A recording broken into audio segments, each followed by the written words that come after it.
ఇద్దరు దొమ్మి చేసుకుంటే కేసు పెడతారు.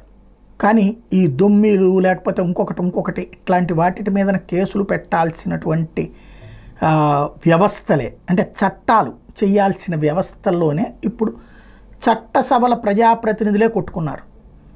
నిన్న పార్లమెంట్లోకి వెళ్ళడానికి ప్రయత్నించినటువంటి సందర్భంలో రాహుల్ గాంధీ వీళ్ళందరూ వెళ్తున్నప్పుడు బీజేపీ వాళ్ళు అక్కడ ధర్నా చేస్తున్నారు. ఈ సందర్భంగా ఒకళ్ళకొకళ్ళకి తోపులాట జరిగింది. ఇద్దరు భారతీయ జనతా పార్టీ ఎంపీలు హాస్పిటలైజ్ అయ్యారు.